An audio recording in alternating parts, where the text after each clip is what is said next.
Hello and welcome back to the Blast from Our Past podcast. I'm Adam. I'm John. And today we've got an episode all about flight and soaring. We're going to fly with the Navigator from 1986, and we're going to let our minds soar with the Reading Rainbow. I see what you did there. We will also be giving our take on a casting of a live-action Teen Titans. We are a podcast all about nostalgic TV and movies. If you haven't listened to us before, we go back and rewatch old movies and shows and review them in the fresh eyes of older people and see if they hold up or not, as well as recast shows that we might want to see redone with new actors. So let's get things started off with Flight of the Navigator. What do you say? I'm all for it. Okay. Flight of the Navigator from 1986. It stars a kid named Joey Kramer, Paul Reubens, and Sarah Jessica Parker, as well as people I've never seen again, and I don't think have been in any other movies. So the movie opens with a flying disc. I don't know if you saw this and caught this. They use this trick as, is it about UFOs? It's Flight of the Navigator. It must be about some kind of spaceships, and we'd start off with this spaceshipy looking thing, and then it's just a dog catching a frisbee. Yes, they use a very kind of silver reflective frisbee. And you know what? As a kid, I did fall for it. Oh, yeah. I remember the very first time seeing it and thinking, oh, man, what is going on with this movie? As a kid, John, I'm 31, and I fell for it the first shot, rewatching it. It has been years since I've seen this movie. Like, I can't even count it. I didn't fall for it just because I specifically remembered that scene. That scene really stuck in my head, the fact that they had done this little trick. Yeah. So rewatching it, I knew exactly what was coming up. But they did a really pretty good job of kind of messing with the time flow of the video to make it seem like it's much smoother than it actually is. Yeah, I definitely thought so. Because it's been so long since I've seen it, even though I own the movie, I have not watched it in God knows how long. And so I was like, oh, wow, that's a weird looking saucer. That's not the ship that I remember. And it wasn't. But they do this a couple times where they try and trick you. Yes. Because I think they're using the audience that is anticipating, oh, this is a sci-fi movie to an extent. Yes. So then we have it seems like 20 minutes of dogs catching frisbees. It feels like it. It definitely feels like it. Way too long of a montage. And it has the definite 80s feel with the music already.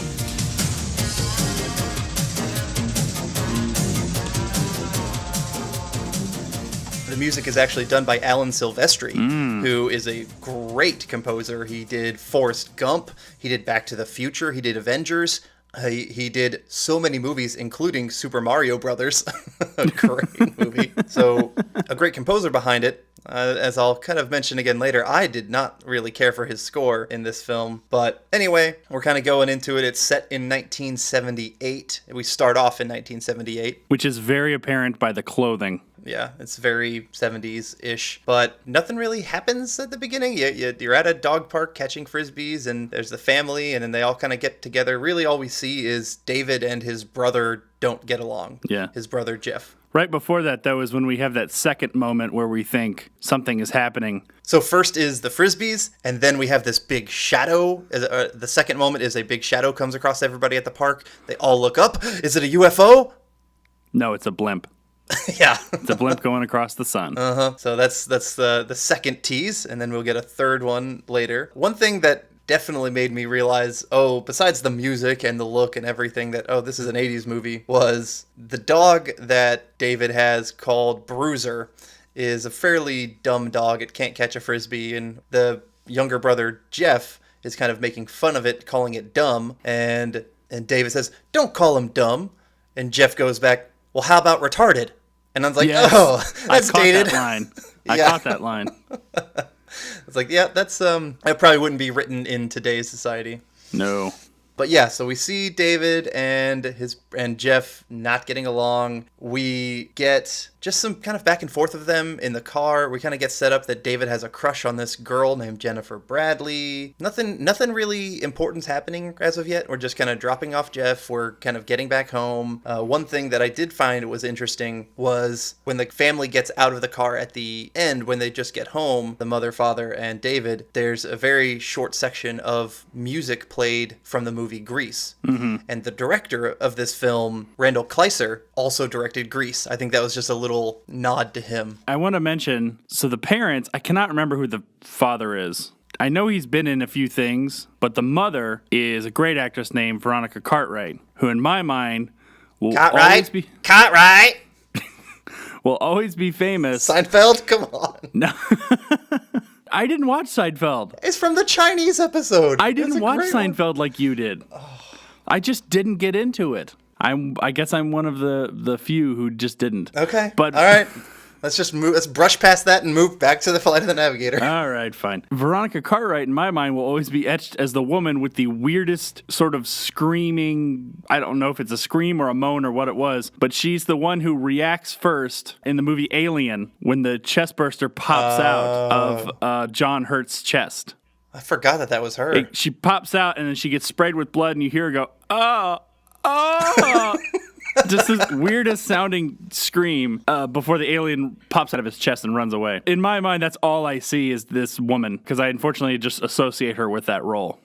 Okay. So I guess the family's back home now. It's a little bit later. David has to go pick up his brother from his friend's place that he was dropped off at. And so now he's walking in the woods. We get the third foreshadowing, the third tease while he's walking to go find his brother, which is it a UFO? While he sees walking in the woods? No. It's a water tower. Okay. All right. That has been played out now. I get it. We get it. Some UFO is coming, but we get kind of some scary music here as he's going to pick up his brother. It's like, it's felt kind of uneasy, like almost like, is this actually a horror movie? Not really sure. Some sort of nature sounds, some stick cracking, yes, rustling, exactly. That sort of thing. Classic in the woods scary moments happening. So now we're thinking, oh my God, he's going to get abducted. We've had these teas of UFO stuff. It's going to happen right here, right now. And down pops Jeff. Jump scare happens. The little four-eyed freak scares the shit out of David. The little kid did a good job. I like the younger brother, whoever played that. I think this was his only movie. Probably. There's a lot of that in this movie, I think. Yeah. Jeff runs on off. He scares David and runs back home, basically, which that's that. The Bruiser, the dog, was with him, and he finds something down in like this pit. And David's curious, and he tries to lean down to look at it and stupidly falls into the pit. Like he holds onto a vine. You wonder if there was ever anything down there, because when he lands, they only show it for a short time, but there didn't appear to be anything down there. Yeah. Which means maybe Bruiser was a dumb dog because he was barking at this hole, and there apparently was nothing down there. Yeah. Well, right after, he falls into the pit, and there was this very bad edit. I understand that it was probably meant to be bad because all of like the ambient sounds and all this stuff cut off really hard, and it gets in a weird edit to where it's now later. We don't know how long later. It's just something. It doesn't seem seamless, and maybe it wasn't supposed to be seamless. It's supposed to denote, I guess, the passage of time. There was no any kind of like actual transition. There was really no transition music. There was no cross dissolve. There was no anything that denoted passage of time, but it was still awkward. And I think that was the point of it. After you watch the entire movie, you realize, oh, that was the point of that. But at the time, you're like, that's just a bad cut. What the fuck? Right. That's what I saw. Also, he fell like a good 10, 15 feet. He didn't break any bones. He didn't do anything. He was just fine. That was weird to me. When we find out later where he's been, it is entirely possible that he could have been healed in that time. Yeah, true. But, all of this is trying to make me think of some conspiracy theories like, oh my God, is he dead and now in purgatory? Oh my God, is he have a concussion and he's now in a coma? What's going on? Like, that's all that kind of stuff made me think of this kind of stuff. I think you're thinking a little too hard about it. Probably. I'll take the movie for what it is. Yeah. So David wakes up after that strange edit. He goes home, with quotations around home, and these old people live there now. His family's not there anymore. But what the heck? It's the same night. All he did was fall in the pit and then got up and left. What's going on, John? I don't know, Adam. I just don't know. The early moments of this film reminds me a lot of a Twilight Zone episode. There's a lot of like those horror little elements in here, like where it starts off, very nice and 80s. And then right here, it feels super Twilight Zone. Yeah. And I kind of liked that about it early on. Like, I was like, okay, that's not bad.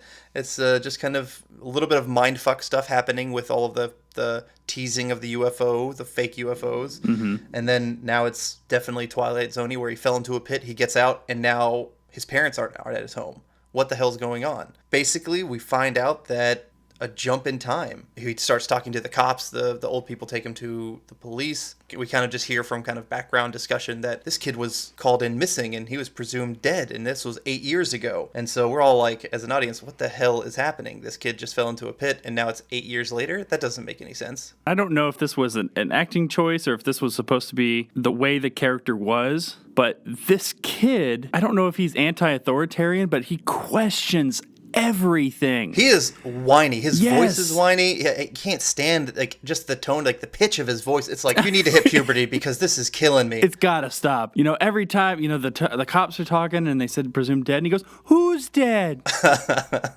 In every little thing, he just questions everything. And I understand not, you know, kind of freaking out, but at some point, you got to start listening to what's going on. Yeah. They're trying, you know, these people are trying to explain things to you, and you're not having it. Even anything logical, you're not having. And that was a little annoying. Definitely. He was annoying. He was an annoying main character. One thing I want to add in is, as I said before, I remember so little about this movie. I completely forgot that time skipped ahead. Like, I forgot the entire plot of this movie, basically. And so when I found that out, I was just like, oh, fucking really? Like that happens? Because all I remember is I loved Max as a kid, like the who we meet later, the alien, and then the cute little bush baby looking thing. And that's all I remember. Yeah. And so I kind of came in with some really fresh eyes on this. Probably didn't help my enjoyment of the movie, I'm not going to lie.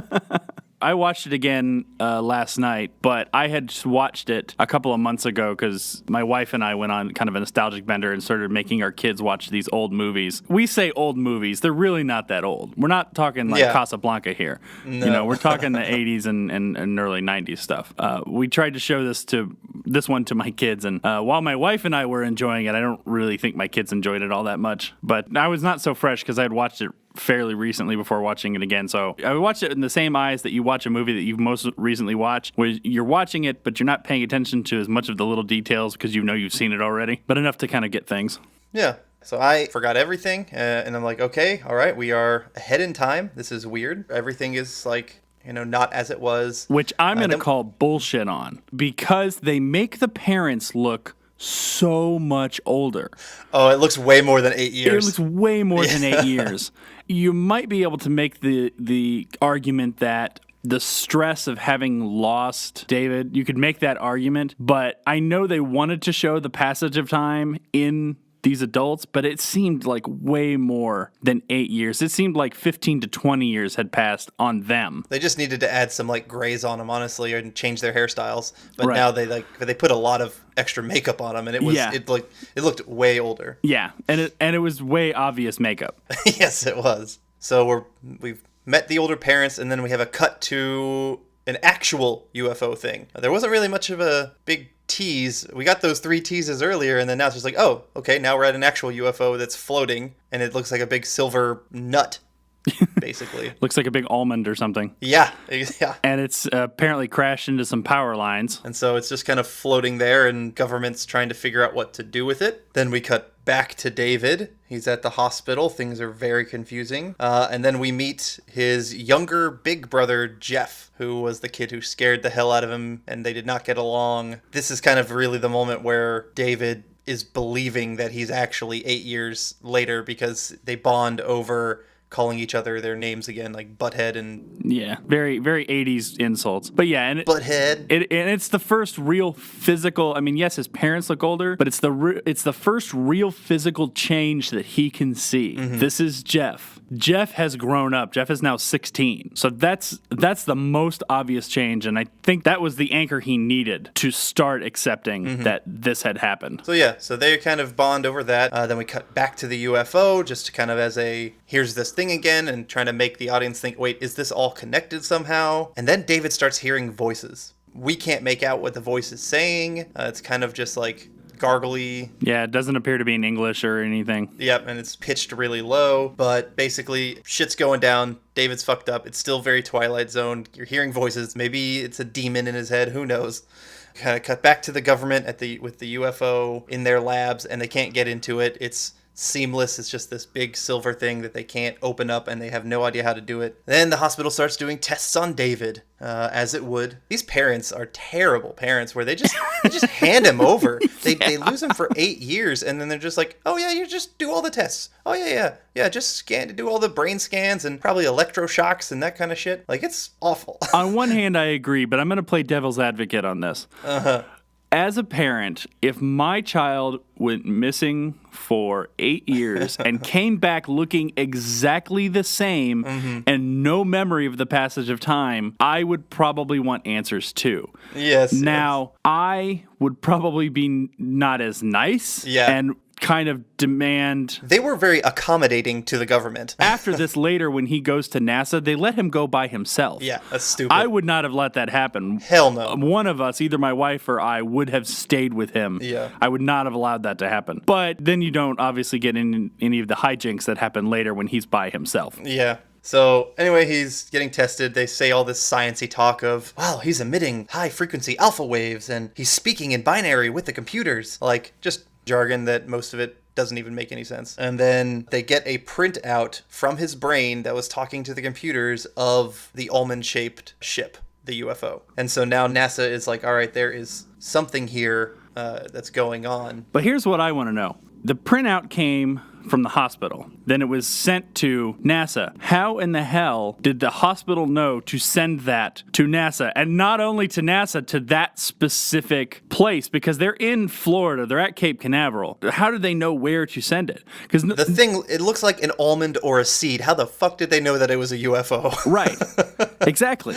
It just, you can't tell from that picture. Yes, I know. And because it just looks like a shape. Yeah, because movie. Yeah, there's a lot of that where things don't make sense why it happens. It just happens. Right. Well, and as an adult, we question all this stuff. As a kid, you just take it at face value. So they get this printout from the mind of a 12-year-old boy, how they put it, which to me, like, I want to try and make this movie, I think, more interesting. So I'm like, okay, from the mind of a 12-year-old, maybe this whole world is from the mind of a 12-year-old boy. Maybe it is in that coma. Maybe he did fall and he's dead and we're just in his purgatory world. I don't know. I'm trying to make it work better as an adult, and it's not happening. It's not happening. So NASA convinces David and the family to let him go with them to their center, and we then meet Sarah Jessica Parker, who is a cute teen that David connects with and is, I guess, cleaning, who is coming in and feeding him or something. She's an intern. They have a terrible intern program where you would let a random intern start interacting with a science subject. Yeah. NASA is a terrible organization. Like, they are dumb as fuck. Yeah, they don't portray NASA in a very good light in this. No. And I don't know. I kind of wonder how NASA always felt about that, because they seem like there's this big, huge government entity, and they are, but I've never heard of NASA having like this sort of militaristic style of them having all of the security. Mm-hmm. And yes, they obviously have to have security, but Dr. Faraday kind of wields all of this power, like they can't do this or they should do this, and I'm pretty sure that doesn't really happen. That would only happen if it was a military operation, not a NASA operation. So it was a little unrealistic with this, and especially in the age where we live, where everything is being questioned. I'm a huge NASA proponent, and anything involving that stuff, and I kind of almost took it personally that they made NASA the bad guys. Now in it was very confusing. Yeah, and in 1980, what was this, 1986? Yeah, 86. Maybe no one really thought that much about it because they would make anyone the enemy and you just kind of did it. But I don't know. As an adult, I kind of took it personally I don't really think NASA would act this way. This sounds like a military thing, not a NASA thing. It was very confusing as an audience because,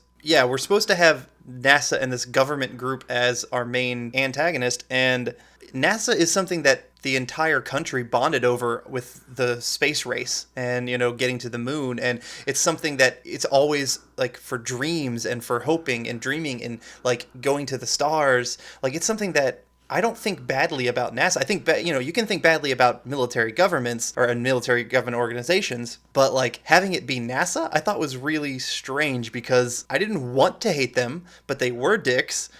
But then it also showed them times where they were like cheering that the boy is safe, so they're not bad people. Right. But it was like, okay, who am I supposed to hate? Right. Like, I'm not really sure. But at the same time, you have the situation where a kid comes back 8 years later and he looks exactly the same. Of course you want to try and figure it out, but like, so I want them to figure it out, but they're being dicks. And so I didn't have a clear hero and villain to root against, and they didn't do a very good job with NASA in general. No. So we meet Sarah Jessica Parker and this weird robot named Ralph that goes around with her. Really nothing important happening there other than you just meet them. Right. So NASA does more tests. David's brain speaks with computers, but it's not really something that David can control. It's its own entity, if you will. So the question really becomes, is it really David talking to the computer? I didn't get the feeling that it was. Yeah. Like, he just never seemed in control of it. It was always just its own thing. Even though it was coming from his brain, it wasn't really him. Right. Later we find out that they kind of use him as a storage device. Basically, David becomes a USB card. It's essentially what he becomes. A perfect way to put it. Yeah, They use the argument that humans only use 10% of the brain, which isn't true. complete bullshit. Complete bullshit. But in this scene, it seems like David's more of a transmitter than a USB drive. So he's a USB that has Wi-Fi and can transmit Well, on he's its own. plugged in. They got to. Yeah, that's right. Yes, he is plugged in.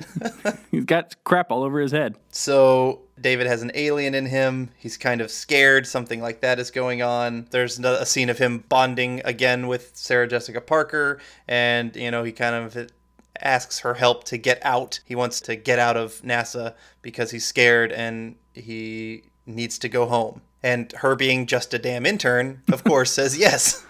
She would be so fired. Like, they have terrible security at NASA, like atrocious security at NASA. Well, you can't find reliable guards these days, or apparently in 1986 either. So we get another scene of him hearing some more voices. They're awkward. They're muddled. We don't know what's going on. So he sneaks out. But David's actually responding to them this time, I think. This is when he's actually kind of communicating with them as opposed to just saying he's hearing voices. So he's understanding and he knows he needs to go somewhere. And so it's almost like mind controlling him to come to the ship. Yeah. And so he sneaks out inside of Ralph, the robot that we only use for this moment, basically, who is a worthless plot device. And it's the worst acronym. Like, they forced it. Yeah, yes. Because Ralph was like, I think it was Robotic Assistance Labor Facilitator. Yeah. Which, it's a robot slave. That's what it is. Yes. It's a robot slave. It's just doing the housework. It's delivering food. That's all it is. And the only reason it has a big enough stuff is because they just use it to deliver food, which seems like a very expensive cart that someone could just be pushing. Absolutely.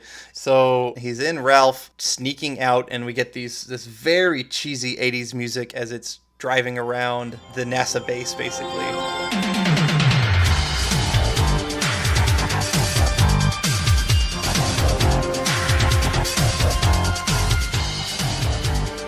And it's just a little montage of him driving all around. I know it has different music in it, but every time I see that scene, it makes me think of the song I Need a Hero.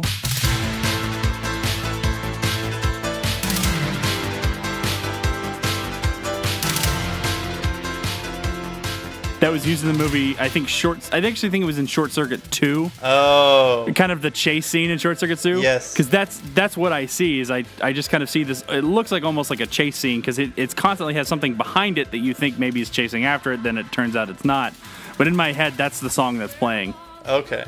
See, when I hear I Need a Hero, I immediately go to Footloose and the tractor chicken race. Like, that's where I'm at. Oh, okay. You said I Need a Hero, and that's my brain immediately went to Footloose and Kevin Bacon. But I wouldn't be surprised if Short Circuit 2 used it as well. So David gets to the ship. The ship is not very well secure. David just basically is able to sneak in very easily. So now we're there, and the UFO that didn't open up for anyone else, with some very poor graphics that don't hold up, in my opinion, of it kind of melting and forming the stairs, it opens up for David. I'm trying to think of a comparable movie of the time that had better graphics. I mean, for the time, it's okay. It didn't really hold up that well. Like, when the ship is just floating on its own, it looks fine. Right. It's not terrible. But, like, when it's doing that little morphing thing, not so much. It seems a little weird that they may not have put more money into the graphics, because this is, in its essence, it's a Disney movie. Oh, yeah. Oh, yeah. This is when Disney had gone back to live action. It was before the renaissance of Disney animated movies that started coming out when they started having, Beauty and the Beast and Lion King. And Little Mermaid really kind of kicked it off in the late 80s, and then it blew up in the 90s. It was before all of that happened, and they were trying to kickstart some careers they thought that they could do with Joey Kramer, who I have to read you. His full name is fascinating. His full name is, and I'm going to mispronounce his first name. Delarize August Joe Fisher Kramer is his whole name. He's actually a Canadian actor. They were billing him as their next big star. They were trying to, and they even compared him to other child actors who had gone on to be big stars, like Ron Howard, started in Disney movies. Kurt Russell, when he was a kid, was in Disney movies. But actors like that who had gone on to big stars, and they considered him to be their next big sort of Disney star, like he was going to grow up to be this great actor. Oddly enough, he stopped acting in 1996, so only 10 years later, and then basically fell off the grid. Yeah. The only other time he popped up was in the 2000s. He started popping up with, he had problems with,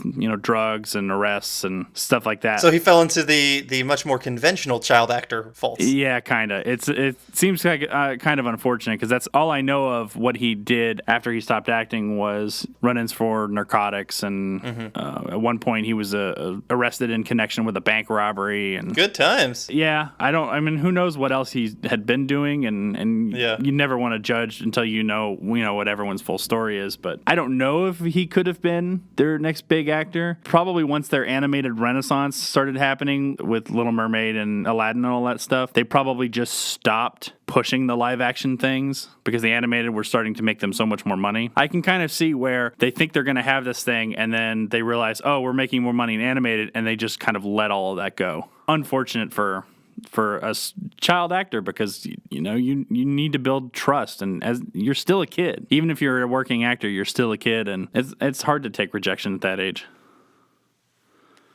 Heartfelt moment there, John. Fuck you, Adam. Yeah, well, you said we're not supposed to judge. I'm like, fuck you, this is a podcast. Of course we're supposed to judge. The hell, all we do is judge. We're judging this movie completely. All right, fair enough. So we get inside the ship finally. It's very clean, very silvery with some symbols everywhere. I could swear I saw a flux capacitor symbol on the floor as you walked by. Yes, you did. Okay. Alex Silvestri did the music for Back to the Future, so maybe it's a nod to him for some reason, or just time travel in general because this movie is doing some time travel, and that's what they're kind of alluding to with that. But yeah, so I thought I saw that. And then we get a seat that kind of rises up from the floor. That was a cool little effect, practical effect. I like that one. Yeah, I like that effect. The ship starts talking to David. The ship apparently has a mission. It's got to collect samples and bring things back to its home world. And here's where we find out that David's brain has been uploaded with star charts. That this ship needs his brain and his star charts because it damaged its computers in a crash, and he is the navigator, and he has to use his information to get back home. Now, I'm going to complain again. It seems odd that a ship of this sophistication should have part of its memory banks wiped because it crashed into some power lines, yet the ship itself did not seem damaged. It's fine. And two, he says in this that humans only use 10% of the brain, so they filled the rest of it with star charts, which seems like such an odd, arbitrary thing to fill his head up with. Of all the things you're going to fill his head up with, why star charts? It is convenient that David now has, and you know what? I mean, they talk about it, but even, because I remember watching it as a kid, the whole thing about him needing David for the star charts in his head never really clicked with me. It never really dawned on me that he just needed him for the star charts. Yeah, I obviously didn't remember it because I forgot everything. Yeah. But it still seemed strange that we're now in a world of cloud computing, and couldn't that thing just, it couldn't properly back up its memory? Right. Like, come on. I know it's 1986, but this is supposed to be, So we have a dumb dog, we have a dumb computer, we have dumb NASA. Everybody's dumb in this movie. Everyone except Jeff. Jeff is the smartest. Yes, he is. No, even Jeff is pretty dumb, and I'll explain later. Okay. So NASA finally notices that the silver ship is opened. They have know what's going on, and so the whole facility goes in lockdown mode, and they're trying to figure out what's going on. David is talking to the ship, which I do like. It keeps saying the word compliance. Like, that's its little catchphrase. Compliance, compliance, compliance, compliance, compliance, compliance, compliance, compliance, compliance. And I kind of liked that, I will say. And David wants to bust out. He tells the robot that it's time to go and we need to get out of here. Basically, they get out. David gives the thing a name because I can't remember its full name, but ends up nicknaming it to Max. Max is like the ship, but he's like this little, I don't know, robotic arm eyeball thing, and that ends up talking to David for, most of it, that he's kind of the embodiment of the ship and the alien. Yeah. And Max is kind of cute. He's kind of ignorant because he doesn't understand human culture, so you get some like little minor jokes of, what is promise? I don't understand promise. Stuff like that. Like, he's learning. It's kind of that teach a non-human how to be human thing. Right. But yeah, here's where we also find out that the mission is to collect samples from different planets, and David kind of is the sample for mankind. So David and Max bust out. Yeah, we meet some other specimens, some alien specimens. One of them eats his hat, which is a funny little puppet moment. They're good little puppets, I thought, in those aliens. Yeah, it wasn't bad. Yeah, funny scene. Eats the hat. Could have been his head. We see this huge eye that makes the sound that Xena makes when she's going into battle. Did you remember Yes, that? I did. What's in here?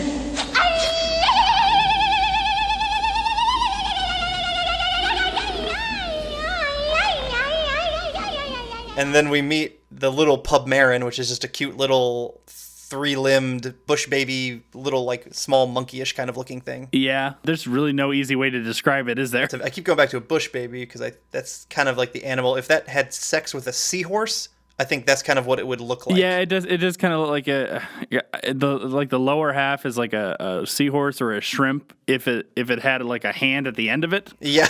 Uh-huh. And then it's got like these kind of almost like wing-looking hands because it looks like these like giant hands and small arms. You really just have to look at it yourself because there's nothing to really compare it to. It's meant to just be cute. Yeah. That's it. Yeah, after Max scans David's brain, he kind of like uploads all of cultural insanity and weird idiosms and whatnot that kind of turns Max crazy, and he starts laughing and doing he starts talking really weird. At the very beginning when we first meet Max, he talks more like a robotic alien. Then after he scans David's brain and we get some of like that culture stuff, he gets really kind of weird and crazy. Weird and animated. But that is where you can really tell it's Paul Rubin's voice. Whoa!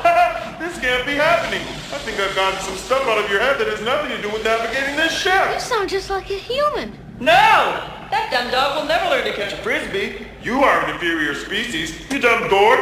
Butt face. Scuzz bucket. Before, like, I couldn't tell that it was him at all. Right. Actually, it wasn't even billed as Paul Rubens. Yes, and that was on purpose. And that was actually Paul Rubens' suggestion. To hide the fact that he was doing the voice of the alien, he had them credit him as Paul Mall instead of Paul Rubens so that no one would hopefully know that it was him until you hit that moment where you hear it and you go, oh, it's Pee-wee. Because he does the Pee-wee laugh. Yeah, so this is the moment we get that, and it clicks, and it's like, okay, I know that voice. But moving along with the story, this movie moves so slow. Yeah, it kind of does. It kind of does. It paced very poorly, and like not much is happening just in general. So yeah, he's getting the star charts, and yeah, it gets crazy. And David, cute little moment, David learns to fly. He can't really guide the ship before that. He's having trouble discussing or talking with Max, and he doesn't understand that Max just listens to him whatever he says earlier, and then so now he's like starting to fly himself. I guess it's cute.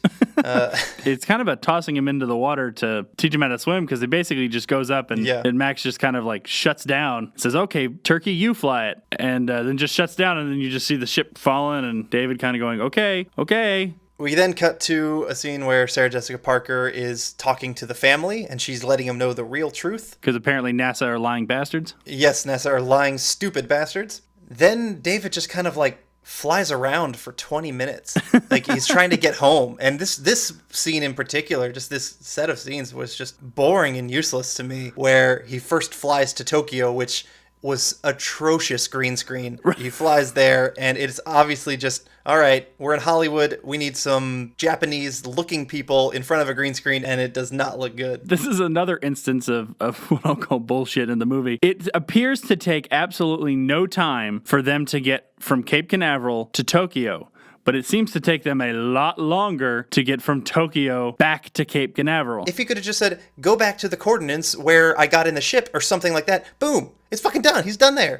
And it would have been easy. But no, he's stupid and he takes forever. But also one thing with Tokyo, NASA apparently has the greatest tracking system of all time because they can track this ship everywhere it goes. I guess you could say maybe they put a tracker on it somewhere at some point when they had it in their facility, but they know exactly where it is at all moments. Right. And that makes no sense to me. Like, I don't get that. It did seem oddly specific. Like, it seemed like it should have taken them longer to figure out where it was than they did. Yeah. But, you know, it's a movie. They got to seem like they can basically be able to do anything because they're this big government entity, essentially. So we're in the scenes where we're coming back from Tokyo, trying to get home. Nothing is really happening. He stops for directions at this car, which was playing this terrible 80s song. I don't know what song it was. I don't even know what it was. But here Max kind of learns music. It's really used to just teach the robot how to be human more. He's getting into music, and then we stop at Al's Gator City. That's how David knows he's in Florida, because of gators. Right. Nothing says Florida like gators. So David calls his parents. Big Al is just shocked and staring at the UFO. I guess the best part of that is when David comes out of the ship and he asks to borrow money so he can call home, the Big Al guy ends up talking to another family who stops for gas, and he says he just wanted to phone home. Yeah. Which is a nice little homage to E.T. So this movie's got a little, just other pop culture references in it, like the flux capacitor, like the phone home, like the Grease song earlier. Little teases to things that had come before. Although, again, the family seemed dumb. The kids in that family seemed to be the only ones who understood. This is weird that these steps are just floating in the air, right? Yeah, yeah. And the dad is just kind of like oblivious. So he calls and he's talking to Jeff, who is his, the younger big brother, and Jeff says he's gonna help out by lighting some fireworks to guide David home. But here's where I think Jeff is dumb, because they're guiding David home where NASA is at. NASA immediately goes to his home to try and see if he went there. Jeff's like, hey, you should come home and I'll light the way here. But like, they're sending him right to be captured again. It makes no sense. Doesn't Jeff even tell him? I think he mentioned something about that the NASA guys are there. Yeah, like why would he go there? Exactly.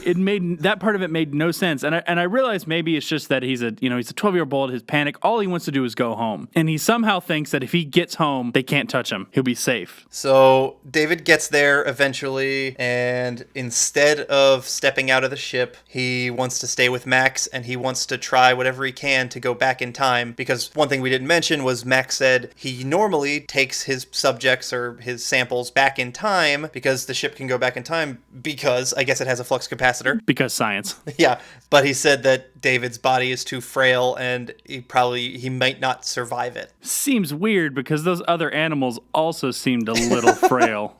Yes, yeah, they looked just as weak. But David makes his choice, and he decides he's going to take the risk to go back to 1978 to regain his life, and basically, boom. It worked. David wakes up in 1978, and us as an audience were like, wait, is this all just a dream? It could have just been a dream. Maybe he hit his head and he was just dreaming that. Mm-hmm.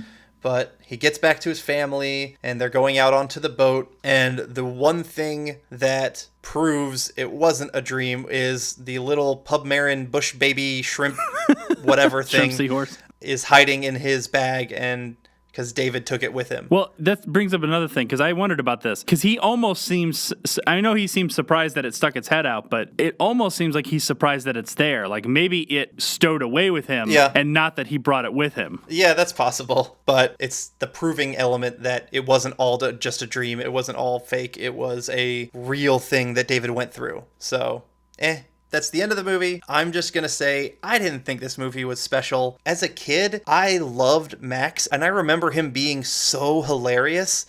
But watching it now, I just didn't think he was funny. I did not care for that at all. The music was not very good. It was super 80s, but I love 80s music. And it was just kind of there. It was a very blah movie in my opinion. And also there were no resolutions. Nothing happened in the movie. NASA didn't get their comeuppance. David didn't get the girl. They had that whole setup early on of, oh, David likes this girl, so, maybe he'll end up talking to her. Nothing came from it. Basically, we end up going right back to where we started, with the only thing changing is David now likes his brother. That's it. That's the only difference. Yeah. Having watched this movie a couple times as an adult, it, in general, does not hold up. It seems too dated. The jokes seem too dated. There are parts of it I still enjoy, most of them involving Paul Rubin's character, Max, because he seems like the only character who doesn't really whine. There were moments, some things that were still enjoyable, but yeah, overall, It's definitely one of those movies that if you watched it now and had never seen it, I don't think there's any way anyone would really like it. Nope. My wife watched it and yeah, she hated it. As you mentioned, the pacing is really slow. Not much really happens. I enjoyed watching it with my family, and maybe that was what made me enjoy it a little bit as an adult, was kind of being able to share it. And there were parts that I know that my kids did enjoy. I know that the first time we watched it, they weren't particularly interested in it. And even I watched it yesterday, and they were in the room as I watched it. My daughter did kind of watch it a little bit with me. Son was not interested at all. Yeah, my official word is if you watch this movie as a kid, let it stay in nostalgia. You don't need to rewatch this one. It's not as good as like a Never-Ending Story that you rewatched and you got more out of it as an adult. This one, just let it slide. I agree. Let it stay. And there's going to be some of these that we cover that I know that once we rewatched them, we realized, yeah, it just doesn't have the same impact as an adult as it did as a kid. And this is definitely one of those movies. Womp womp.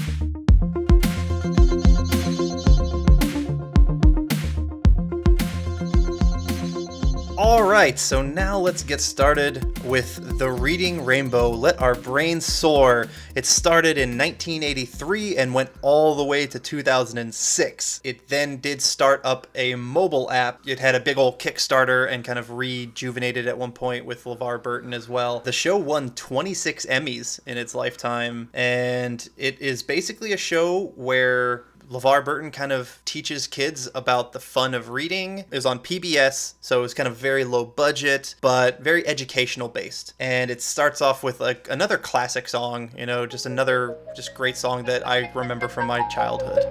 Butterfly in the sky, I can go twice as high. Take a look, it's in a book, a reading rainbow.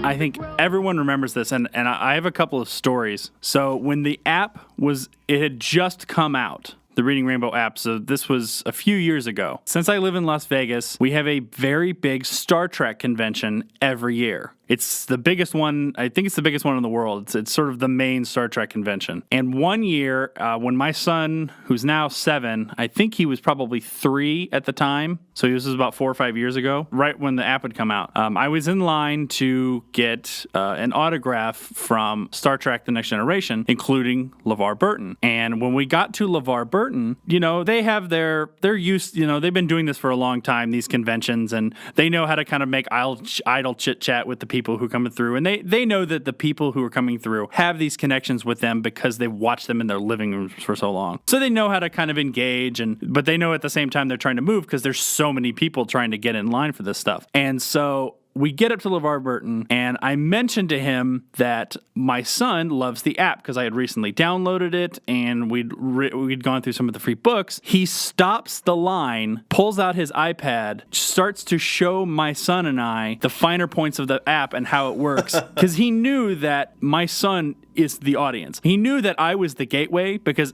I was obviously a Reading Rainbow fan, but my son was who he was trying to reach because he's trying to get kids to read more. And so he was so nice. He's basically stopped the line to show me how to work the app better for my son. And I didn't even really ask about it. He just kind of did it. And I thought it was amazing. And another really quick story, and this is about the theme song. He did a talk one year. I don't even know if it was the same year. He did a talk at the same convention, the same Star Trek convention, and I think it was him and Brent Spiner who played Data on the movie. And Brent Spiner is a funny guy. You almost can't take anything he says, even in real life, seriously, because he kind of jokes about everything. But at some point, he started talking about Reading Rainbow, and Brent Spiner started singing the song, and the entire audience sang it all the way through. Everyone knows that song. That show was on for so long that it's anyone who is any sort of an adult was probably touched by that show in some way. Yeah.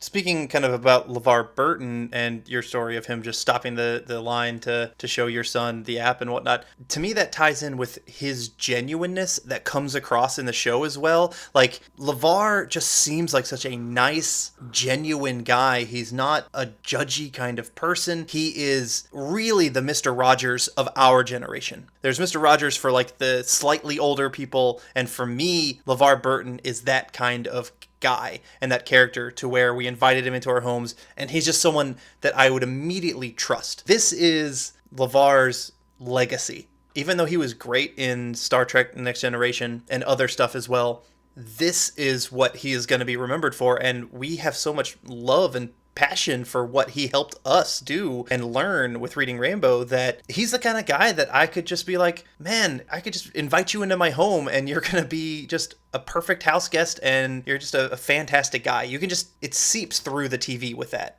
I would agree with all of that statement. I think he is definitely, I like the analogy of he's kind of our generation's Mr. Rogers. He is what was important about educational television. That show is what educational television should be. Mm-hmm. Yeah. It's getting these kids to want to read stories. Reading Rainbow almost had an approach where it was almost sort of a reading version of Bill Nye, if you will. He would have some activity that he was doing that he would start with, and everything about it would lead to whatever books that he was talking, or at least the main book that he was talking about. I watched a couple of episodes. The one that sticks in my mind the most is he was at a bowling alley. Oh yeah, I saw that one too. You know, he's bowling and he talks about the game itself, but then he shows you what's really happening behind the scenes and how the balls are made. So it's kind of like reading, and then it's a little bit of science, and then it's a little bit of sort of how it's made type thing. And it was always very interesting what he did. And there are episodes that have stuck in my mind since I was a kid. There's one where he goes spelunking, cave diving with a couple of people, and I've always remembered that episode. Oh yeah, I do remember that one's stuck in my brain as well. Like, I didn't rewatch that one recently, but that is one that just because you bring it up, it's like, oh yeah, the cave episode. Hell yeah. And his personality, you just want to like him. Yes. You just want to like him. There's nothing about him that you don't like. And yes, he is putting a little bit of a show on it, but having seen the man in person a few times and speak, he is that genuinely likable. He knows what he represents. He just seems like he's such a great guy. Like, you want to know him. You want him to be your friend. Yeah, absolutely. But yeah, as you kind of put it, the show has little LeVar setup, like the bowling thing. There's doing some activity or something's happening, and then it ties into the book, and then you get the book, which is usually read by a celebrity. So some of the episodes I watched, Peter Falk was one of them. I actually watched one of them where Bill Cosby was reading, and rewatching that in today's eyes, it's like, I don't really want Bill Cosby to read my kids anything. Bill Cosby is such a tough thing to talk about because he was great in the time. For what he did in his professional life, he did great things. Yeah. He put together a great sitcom show. He was a great comedian. He was a great ambassador for the things that he believed in. And, as it turns out, a lot of people have dark sides, and he had one, and it was unfortunate. Terrible. Yeah, it was unfortunate. Yes. That's what it was, because it's sort of like, well, if Cosby's going to fall from grace, what is that going to do for the rest of us? Are you going to tell me that, like, LeVar Burton's running meth labs or some shit? I will cut you, John. No, I have no doubt in my mind that LeVar Burton is not running meth labs. Okay, because I want him to stay genuine in my head. So, how to transition back to the Reading Rainbow? Okay, I'm just going to say, anyway, one thing I do want to bring up with the Reading Rainbow is this show was so progressive and positive. Like, the lyrics from the song are so positive. It makes you happy. It makes you want to be a good person and feel positive. And LeVar is so positive and progressive, and you're supposed to, be very open and like everybody. And it's the kind of show that I feel if you could have just gone back in time and like shown racist people this show when they were kids, no one would ever be racist. No one would ever be bad. They would just be positive, perfect little people. In perfect world, right?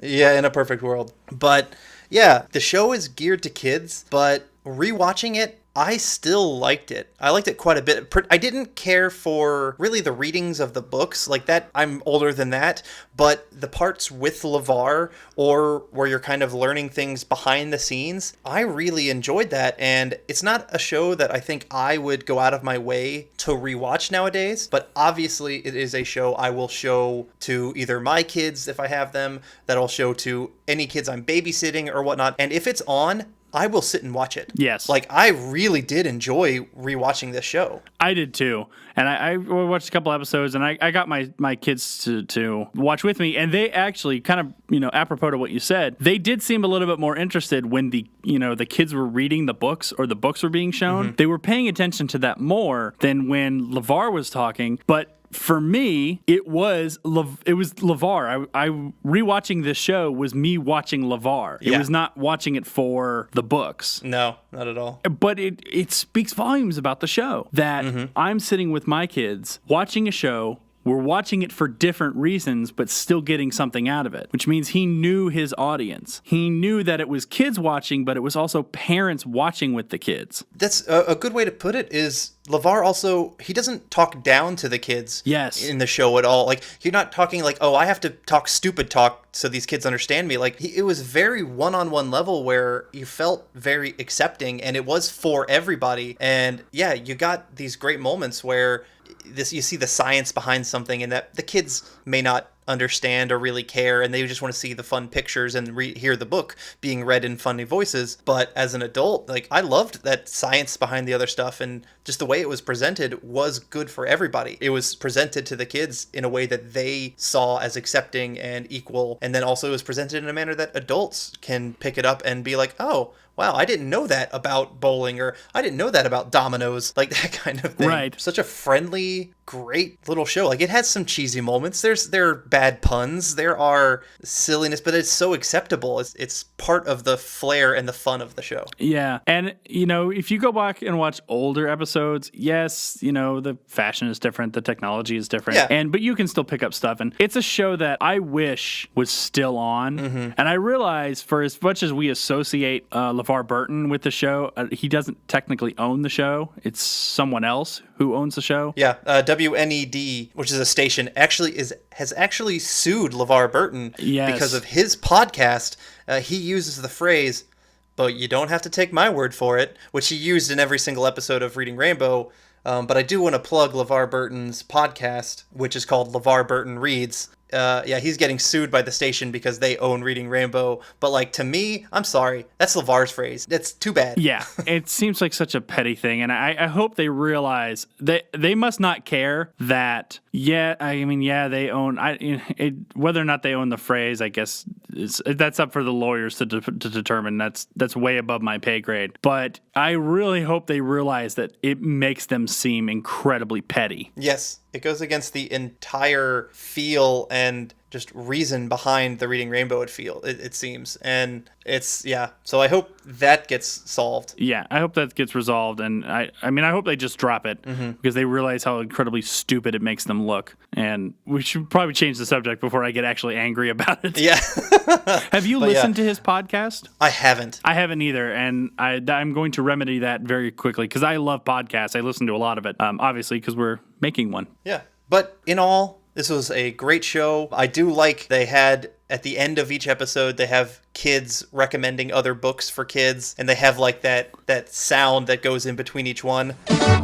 Like, I completely forgot about that, but rewatching it, it was just like, oh, that's cute. I remember that now. But yeah, like, a lot of nostalgic love for Reading Rainbow, but I'm glad to see that it really holds up and I can take more out of it nowadays. Yeah, it would be nice if it came back, because I think there's so much that LeVar could do with it now, with the technology that's available to him. But I'm happy to see where he's gone with the app that they had and the school programs that is associated with. You couldn't pay me enough to say something bad about LeVar Burton and the work that he's done with education, especially because I'm a teacher. And yes, I don't really teach reading per se. I'm a music teacher, but I see these kids every day, and I see, even now the struggles that kids have with reading. You might look around you and say, well, it doesn't seem like anyone's really having problems reading. It's happening. I saw it even when I taught at the high school level. Kids having problems reading, and it's something that we as a country definitely need to address. And I think LeVar had the right idea,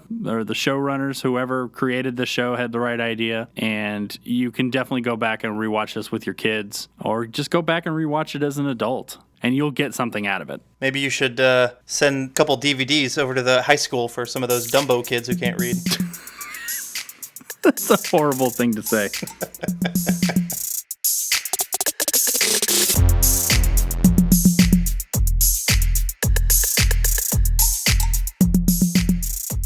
So now we're going to do our casting portion of the show. And this time we decided to go with Teen Titans. I almost said Teen Titans Go because my kids like watching that show, but referring mostly to Teen Titans. Now, I know that when it started, Teen Titans was not necessarily most of, if not any of the members that we associate with it now. But because we associate these 5 characters with it now, I thought it was best that we just kind of focus on casting them, because if they were going to make a live-action Teen Titans movie, these are probably the characters they would use because it's most associated with them. Except they wouldn't use Cyborg now. Well, I don't know. I disagree. Okay. I mean, he's such a big part of Teen Titans, but they are already getting him into the Justice League right now that I don't think that they would confuse everybody by having a different version in a Teen Titans movie. Well, I guess so, but it bothers me that studio executives generally think that we as an audience are stupid and cannot make a disconnect. But for the sake of this casting, we are going to sort of recast Cyborg, because essentially everyone as a teenager. And in some cases, it's pretty easy because they're sort of the sidekicks of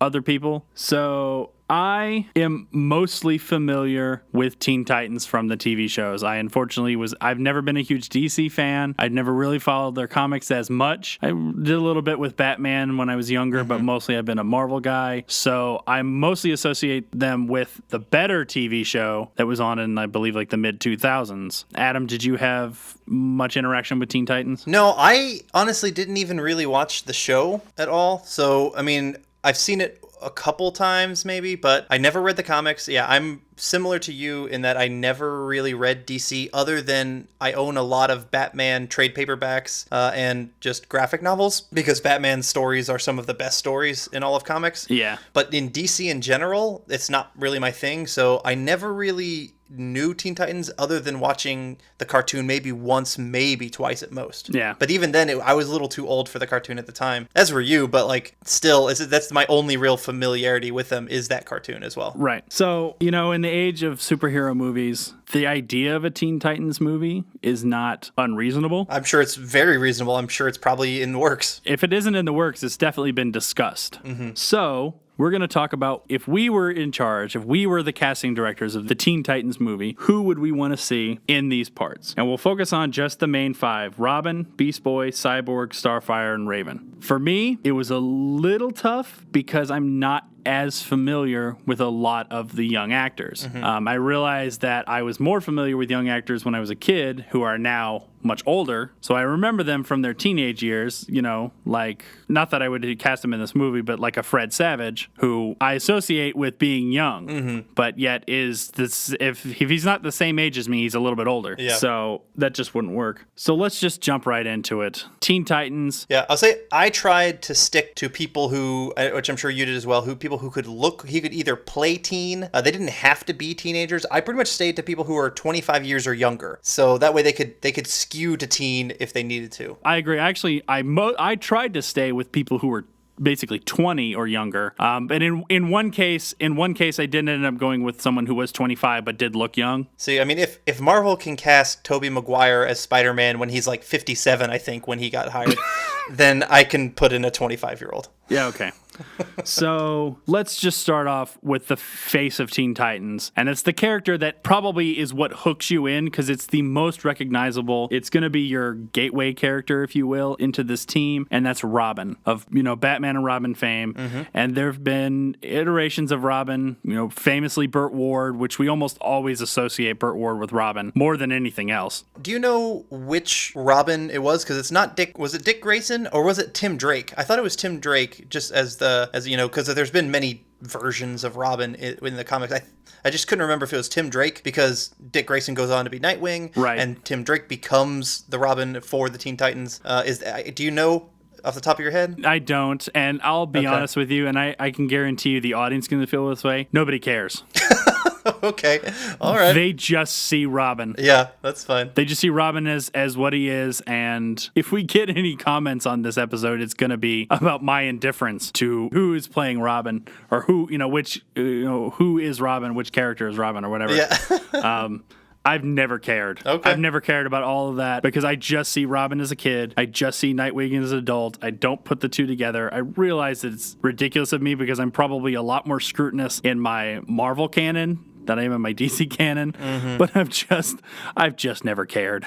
Okay, moving on. So let's start off with, who our big star is probably going to be, and that's Robin. And I'd like to hear your pick first, Adam. Okay. Like I said, I was willing to skew a little bit older just to try and get who I thought was a good pick. And I went with Josh Hutcherson, who is 25 years old, and he's probably most famous for playing PETA in the Hunger Games. Oh, okay. Yeah, so I think he's got that look. He's got some action stuff with the Hunger Games. He is a little bit older, but not that bad. I think he can skew teen and look teen pretty easily. That's fair. For my pick, I decided to kind of pilfer Marvel's cast because this kid is an amazing actor. Robin is supposed to be an acrobat, and this kid can do this stuff. He can do stunt work. I know right now we're associating with him with Spider-Man, but I went with Tom Holland. Oh, yeah, I thought of him as well, but that's tough. I know, but it's tough to be the actors that walks between two worlds, as Kevin Smith likes to call it. Yeah, I specifically didn't choose him because he is Spider-Man right now. And I tried to find another actor that I thought would work in this role, but in my head, that type of character is Tom Holland. Okay. And so that was my pick for Robin. And yeah, they can darken up his hair a bit because Robin typically has black hair, and Tom Holland's hair is a little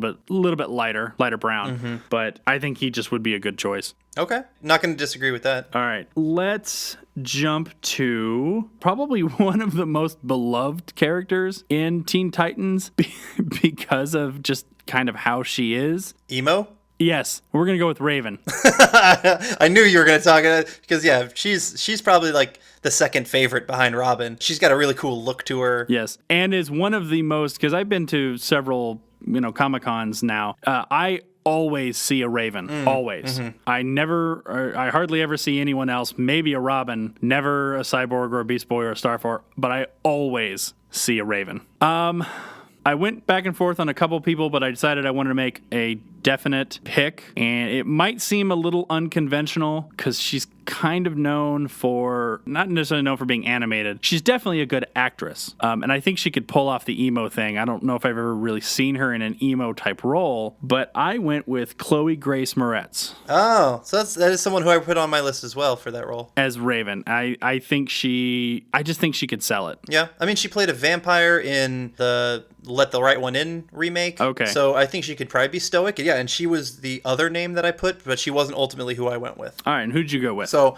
I went with Haley Steinfeld, who is probably most famous for playing the young girl in True Grit. Oh. The remake with Jeff Bridges, True Grit. Can be stoic. She is a very, very good actress. She's been in Pitch Perfect 2 and Ender's Game as well, but I think she is a strong actress. She has the look, and so that's who I chose. But yeah, Chloe I thought was another good choice. They're both around the same age. I think Haley's 20 and Chloe's 21, so they definitely have like the teen look. But Haley, I think, is someone who could be a little bit more emo than Chloe. Okay, Yeah. that's fair. All right. Now let's jump to probably the one with the most fantastical power, I think, is Beast Boy. I had a little bit of a tough time with this one. Yeah, to me, Beast Boy, you gotta have like that lean look. To me, he looks.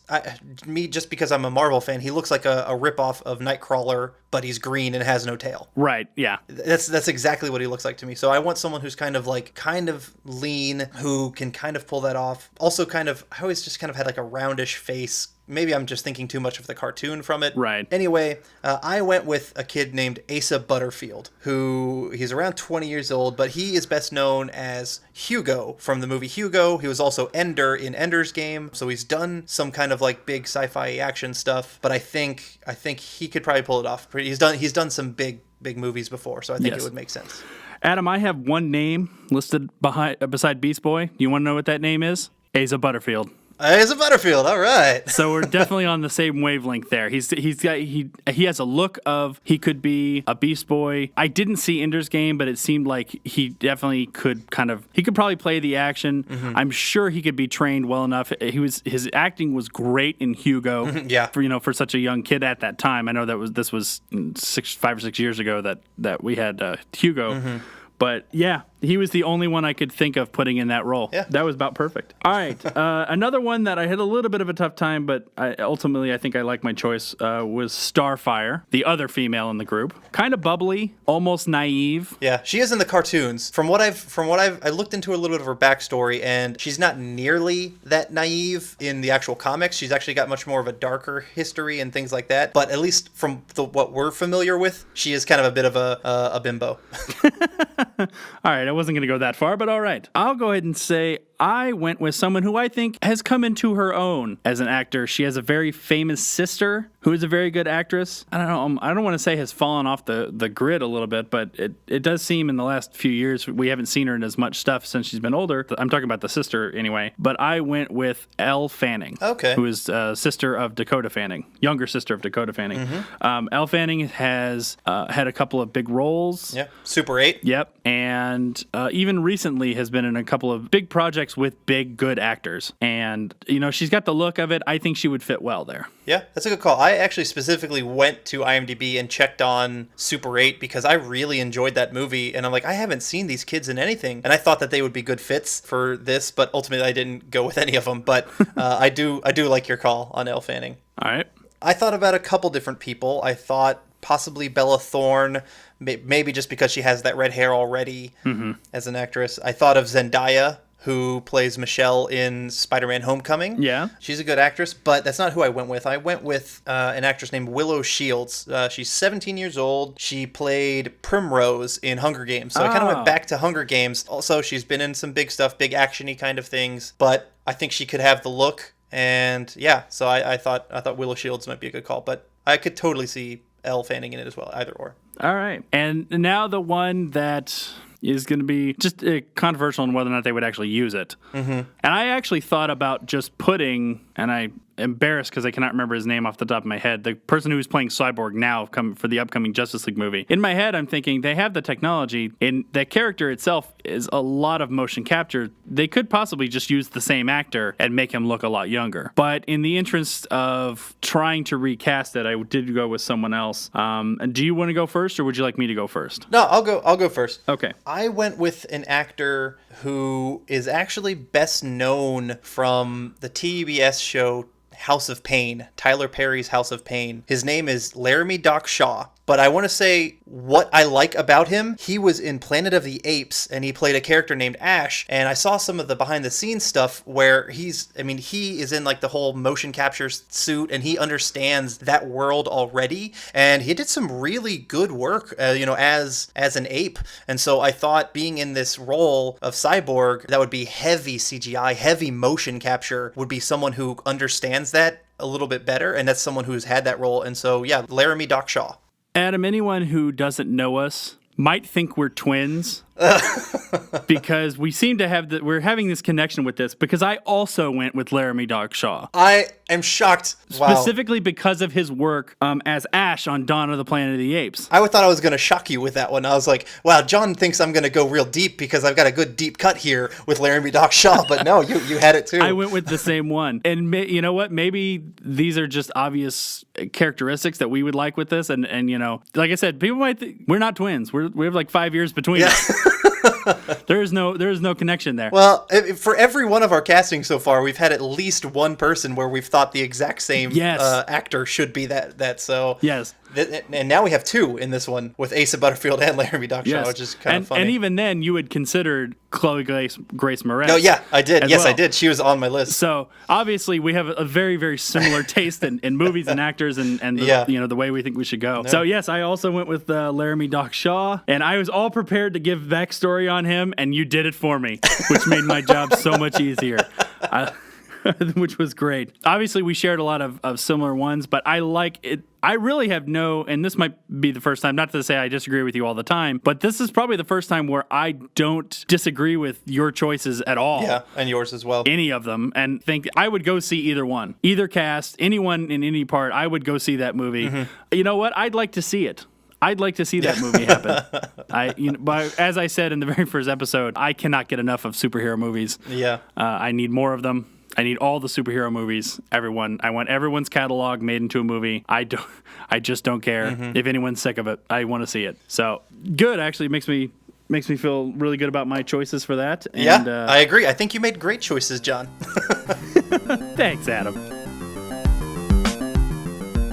If you have your own ideas as to who you'd like to see in a role like this, we'd love to hear from you. You can find us on Twitter at BlastPastCast. You can search that same handle on Facebook and find us, the Blast from Our Past podcast. And we'd love to hear from you. Or if you just want to email us, you can send an email to blastfromourpast@gmail.com. If you have any movies from your nostalgic days that you really want us to cover and rewatch and talk about, please send it in, and we'll try and get to that. Please join us next time where we review the Disney movie musical The Newsies and the Disney animated series Gargoyles, as well as recast Gargoyles. And don't forget to leave a review on iTunes. So until next time, I'm John. And I'm Adam. And thanks for joining us. See you next time.